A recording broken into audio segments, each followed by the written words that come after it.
देखो मेरे भोले की महिमा, देखो मेरे भोले की महिमा, जग में निराला है।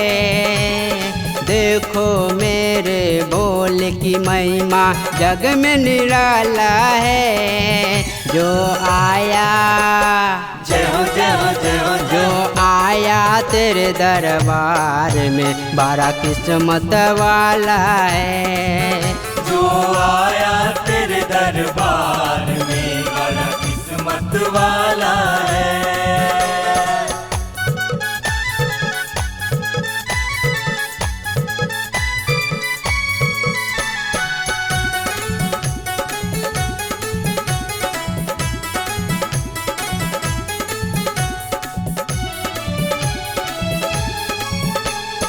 काल रातों का वो है सवेरा, दिन दुखियारों के। भोले शंकर सुख का बसेरा है बेसहारों के।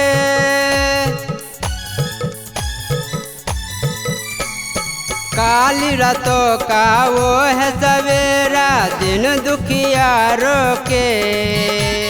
भोले शंकर सुख का बसेरा है बेसहारों के।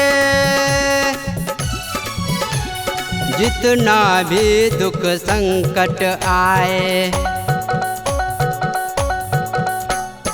जितना भी दुख संकट आए, मिटाने वाला है। जितना भी दुख संकट आए, मिटाने वाला है। जो आया जय हो जय हो जय हो, जो आया तेरे दरबार में, बड़ा किस्मत वाला है। जो आया तेरे दरबार में, बड़ा किस्मत वाला है। देखो मेरे भोले की महिमा,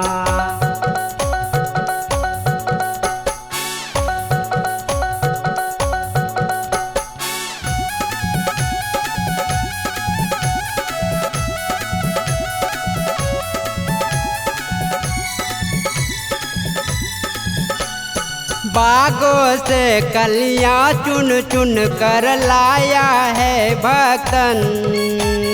इन कलियों से महक रहा है धरती और गगन।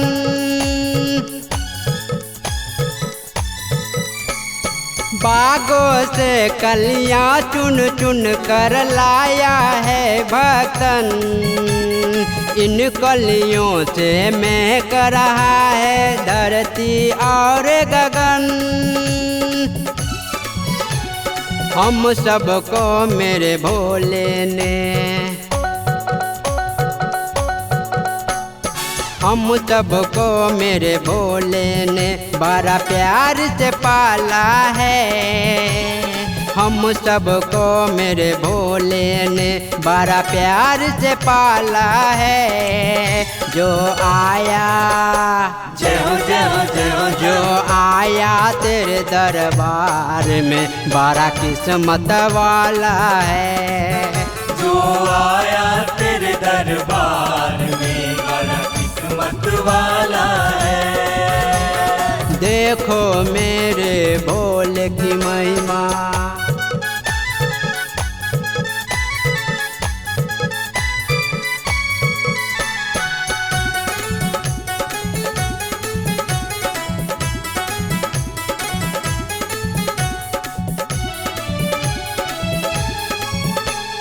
शिव शंकर के चरणों में ही तीर्थ चारों धाम।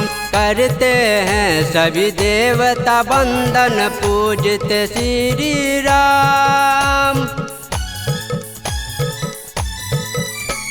शिव शंकर के चरणों में ही तीर्थ चारों धाम। करते हैं सभी देवता वंदन, पूजते श्री राम। शिव शंकर की अजब है माया,